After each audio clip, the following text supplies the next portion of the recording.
Hello and welcome to the 805 Focus. My name's Eric Davis, Executive Director of TV Santa Barbara, filling in for Dr. Cinder Sinclair on the 805 Focus, where we spotlight nonprofit organizations throughout Santa Barbara County.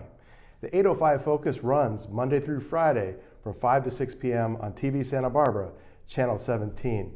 Today we have a very special guest, Holly Carmody, Executive Director of Angels Foster Care. Welcome to the 805 Focus. Thank you for having me. It's wonderful to have you. And what I'm really curious is to tell your story. So why don't we start with the origin of Angels Foster Care? How did that come about? So Angels Foster Care was founded by a woman named Michelle Arns. She's local here in Santa Barbara. And her story is that she's a pediatric nurse, and she was volunteering as a CASA, a court-appointed special advocate, advocating for two young brothers. And during the course of their case in dependency court, over the course of a year, they were moved 7 times to 7 different homes. And that had a very devastating impact on everyone involved, the children, Michelle. She just felt very strongly that the adults in our area in Santa Barbara County could do better for children than that. So she looked for a different way of providing foster care for very young children and found the Angels model in San Diego and brought that back to Santa Barbara and founded our organization in 2006. 2006. Yes. And what is the mission statement? And what do you tell people when they ask you, what is Angels Foster Care? Well, we serve infants and toddlers in our local Santa Barbara County foster care system. Children enter the foster care system due to abuse, neglect, or abandonment. And what we do is we make sure that those children have a safe, loving family that are caring for them for the entire time that they are in the foster care system.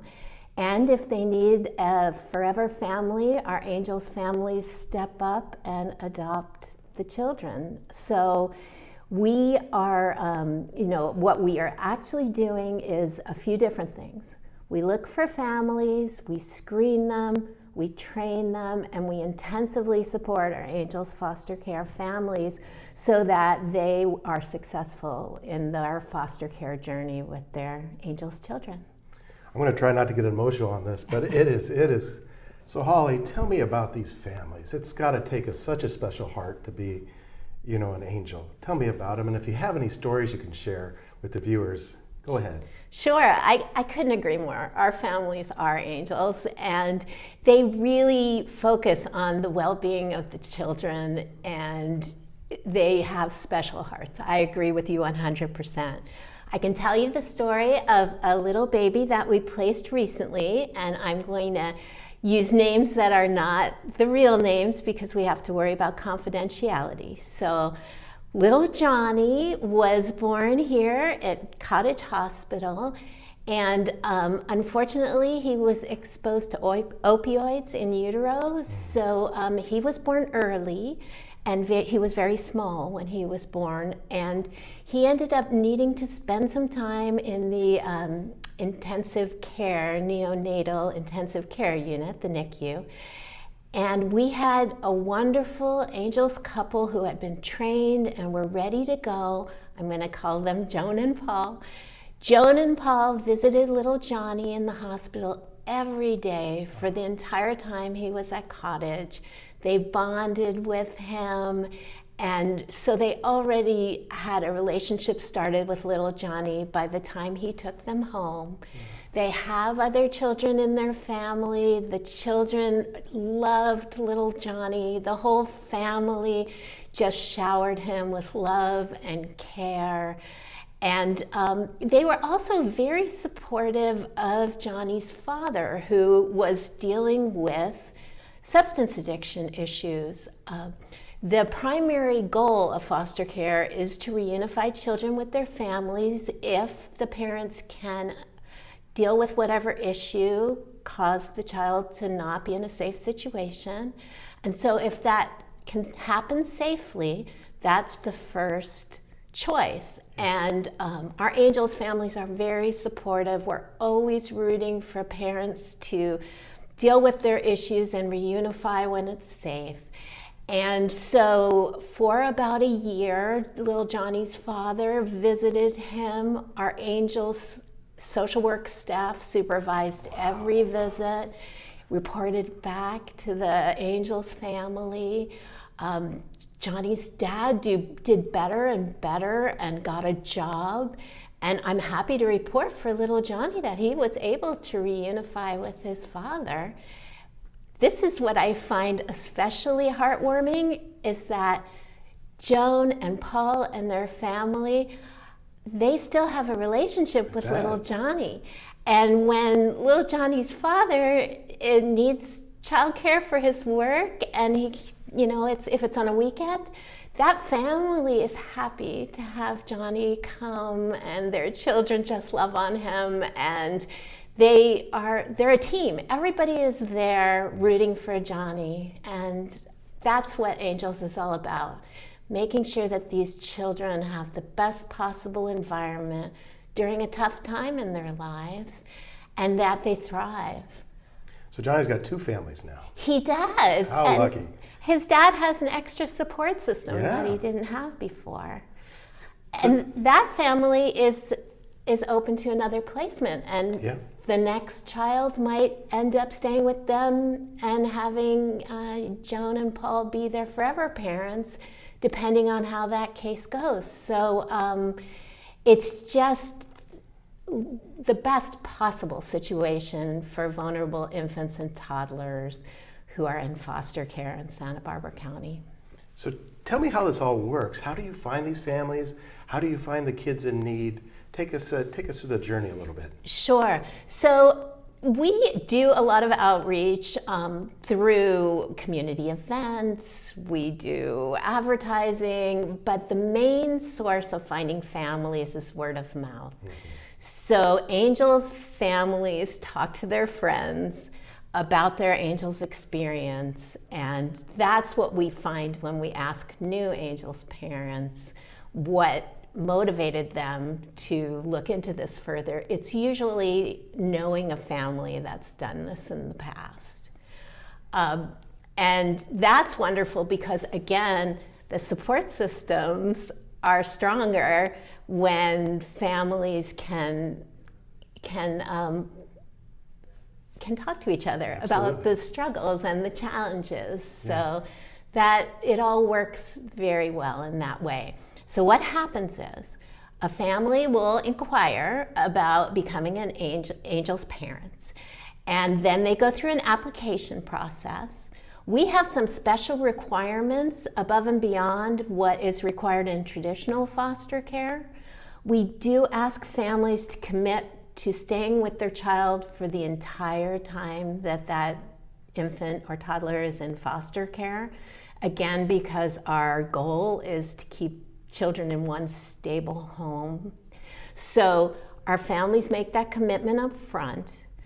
We only place one child or one sibling set in a home at a time because we really want those parents to have that bandwidth to focus on providing that love and care and healthy bonding and attachment for these babies. And we also require a in-home caregiver. So that might take the form of a stay-at-home parent. Sometimes we have parents who juggle their schedules, but we do want the Angels parents to be the primary caregivers for these infants because they have already been through trauma in their short lives. Mm-hmm. And they do need that healthy bonding and attachment is so important for their development. And that facilitates that by having a stay-at-home parent or a parent caregiver in the home. And you were telling me earlier that sometimes the adoptees stay with their forever parent or their foster parent. So we have people come to Angels and decide to do this with a variety of different motivations. Sometimes people just want to foster for whatever time they're needed in a child's life, and they're not really looking to expand their families. Other Angels families are open to expanding their families. That's called concurrent planning. And for families that would like to adopt, if that becomes necessary, our social workers work really hard to match them to children that look like they may need a forever family. So it's not an exact science. Yes, I could imagine. But we try to make sure that we're respecting what families are looking for and providing what the infants and toddlers need.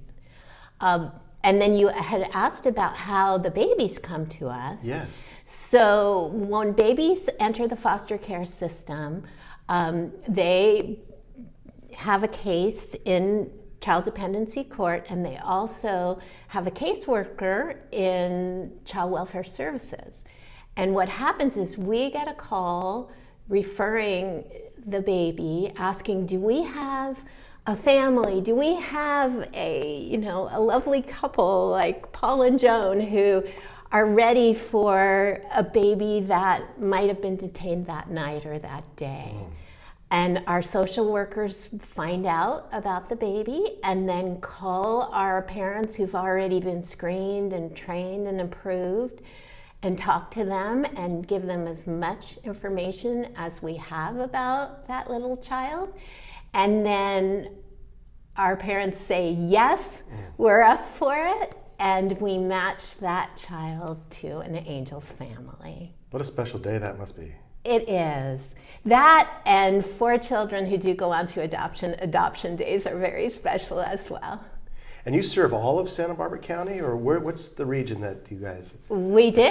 We serve children throughout Santa Barbara County, and we actually have families that are in South San Luis County as well, as far north as Arroyo Grande. So they are fostering Santa Barbara County children, but they are in San Luis Obispo County. And I understand you have a new program that we had talked about earlier. Yes, we have the Family and Friends Together program. I am really excited about this. It just launched in March, and it is a collaboration between Angels Foster Care, Department of Social Services, Child Welfare Services, and also some local foundations who've provided funding for this. And our social workers, our Angels social workers, are providing support, extra support for kinship families. So that would be grandma or grandpa, aunt or uncle who is fostering a child in their family. And they face some unique challenges, and they don't often have the level of support that Angels families get from our social work team. So what we're trying to do is provide that for them, because we want them to be successful. And so we have just started, I believe there are 9 active families with 11 children in our age range, 0 to 5, or birth to 5, I should say, who are participating in that program. And our initial feedback has been so positive. They're really feeling grateful for the help with navigating the financial aspects, the childcare aspects. We really tailor our services to what the family needs. And so we're that extra knowledgeable pair of ears and support for these kinship families. And we're just delighted we can help more children in this way. And for those watching at home, how could they learn more information? How can they support your programs? How could they support Angels Foster Care in general? And like I said, where can they learn more about getting involved or what you do? So they can go to our website, which is angelsfostercare.org, and learn more there, or they can call our office.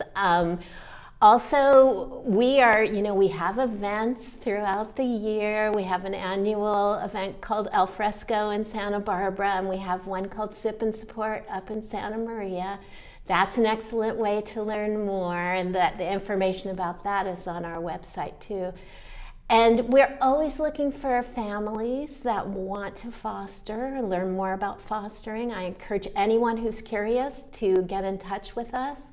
Also, donations are gratefully accepted. It costs us about $1,000 to find and train a new Angels family.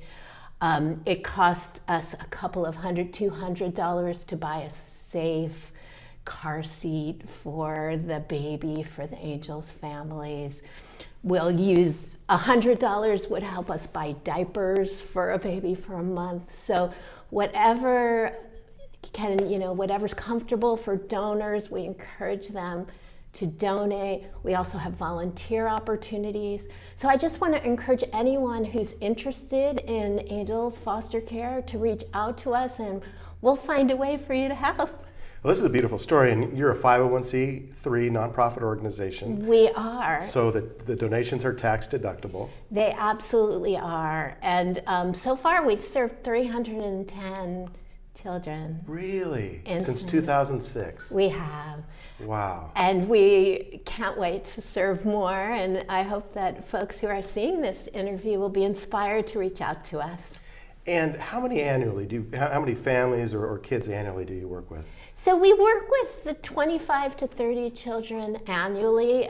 Because of the nature of the foster care system, children are sort of coming in and going out all the time, but whether that's by adoption or reunification. So that's an average, but yeah, children stay with their families on average about a year. I could see this kind of smile in your eyes and the joy as you talk about this. As executive director, what brings you joy about working? You know, I have to say, I just love being around the families. I love being around the babies. To me, these children, these are our future. This is the future of our community. And this age group that we focus on, birth to age 5, 90% of brain development happens during that period. So we are partnering with these families, our donors, our volunteers, our board, everyone, to make sure that these children have a bright future. And that makes me very happy. I can see that. Once again, as we close this show, you tell people at home what the kind of overall mission and your kind of elevator pitch of this great organization. Sure. We support children from birth to age 5 who've been abused, abandoned, or neglected in our local Santa Barbara County foster care system. We place them in one stable, loving, safe home, and we make sure that they are able to reach their full potential. Wonderful. Well, thank you, Holly. Thank you for joining us on the 805 Focus today. My name's Eric Davis, Executive Director of TV Santa Barbara, and you can watch the 805 Focus on Channel 17, TV Santa Barbara, Monday through Friday from 5 to 6 p.m. Thank you for watching.